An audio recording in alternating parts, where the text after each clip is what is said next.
नमस्कार दोस्तों। कल दिल्ली में संसद पर हुए छात्रों का ऐतिहासिक प्रदर्शन कई मामलों में अभूतपूर्व रहा।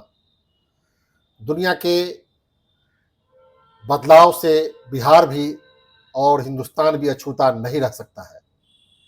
मैं पहले भी बता चुका हूं कि भारत के पड़ोसी देशों में नौजवानों ने, छात्रों ने जो परिवर्तन की भूमिका निभाई है, उसकी गूंज आज नहीं तो कल हिंदुस्तान में पड़नी ही थी और उसकी शुरुआत हो चुकी है।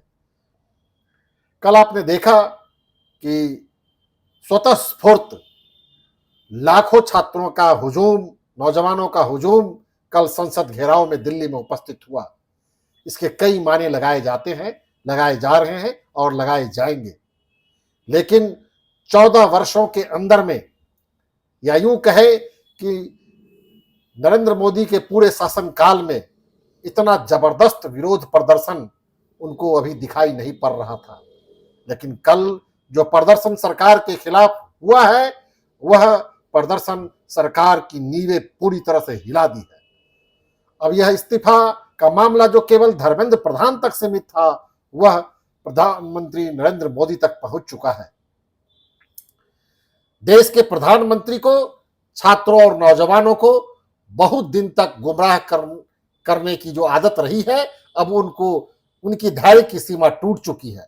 अब नरेंद्र मोदी को देश के सामने में आकर के देश की स्थिति, छात्रों के और नौजवानों के रोजगार की स्थिति, शिक्षा की स्थिति, परीक्षा लीक के मामले को लेकर के अपना बयान देना ही पड़ेगा। अगर ऐसा नहीं होता है तो ये छात्र और नौजवान अब रुकने वाले नहीं है। कई मामलों में यह क्रांतिकारी परिवर्तन की दिशा में जा रहा है। वैसे भी देश की आजादी आज खतरे में महसूस कर रहे हैं सभी लोग। देश की संप्रभुता खतरे में महसूस कर रहे हैं लोग महसूस कर रहे हैं उनके अधिकारों और उनके हक की लड़ाई लड़ने वाला अब कोई नहीं है। वे स्वतः स्फूर्त, बिना किसी विशेष राजनीतिक प्रभाव और दबाव में आए, वे अपनी मांगों को लेकर के सड़क पर कल उतरे थे और उनके ऊपर में जिस बर्बरता के साथ पुलिस ने लाठीचार्ज की, इसमें केंद्र सरकार की पूरी नाकामी और पूरी तानाशाही दिखती है। लोगों ने धैर्य का परिचय दिया, लेकिन यह धैर्य अब बहुत देर तक नहीं रह सकता है। अब केंद्र सरकार को छात्र और नौजवानों के मांगों पर गंभीरतापूर्वक विचार करना पड़ेगा। अगर ऐसा नहीं होता है तो निसंदेह देश में एक क्रांति जो कल धधकी है, वो पूरे देश को अपने आगोश में लेगा और ये सत्ता बिल्कुल अब कुछ प्रयास से, कुछ और जोर से धक्का मारने के बाद ये सत्ता हिल जाएगी, ये सत्ता टूट जाएगी, ये सत्ता गिर जाएगी और नरेंद्र मोदी अब धाराशायी हो सकते हैं। भारतीय जनता पार्टी की सरकार धाराशायी हो सकती है।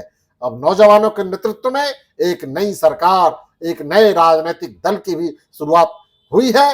हो सकता है देश के नौजवानों को उसके प्रति आकर्षण हो और देश में एक बदलाव की बयार बह सकती है। हम इसी उम्मीद के साथ कल के ऐतिहासिक और क्रांतिकारी छात्र और नौजवानों के प्रदर्शन को बहुत बहुत सफलता पर सभी देशवासियों को बधाई देते हैं और देश के सामाजिक, राजनीतिक, आर्थिक और सभी मुद्दों पर आप इसी तरह से एकजुट होकर के किसी भी हुकूमत के खिलाफ में अपनी आवाज को बुलंद कर देश की अस्मिता की सुरक्षा करे। राष्ट्रीयता संकट में है, इसकी भी सुरक्षा करे। मानवता संकट में है, इसकी भी सुरक्षा करे और राजनेताओं के थोथे दलील में नहीं आए, अपने हक और अधिकार के लिए लड़ना सीखे। इसकी शुरुआत कल नौजवानों ने दी है। नौजवानों ने हम लोगों को रास्ता दिखाया है। अब उनको लगता है कि बुजुर्गों को तो बहुत कम दिन जीना है, उनको अपने भविष्य की चिंता नहीं है, लेकिन इन नौजवानों ने अपने भविष्य की चिंता दिखाई है और इनकी चिंता वाजिब है।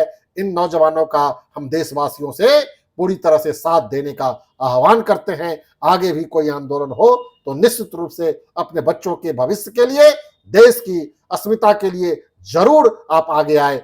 जय हिंद, जय भारत, जय नौजवान, जय छात्र।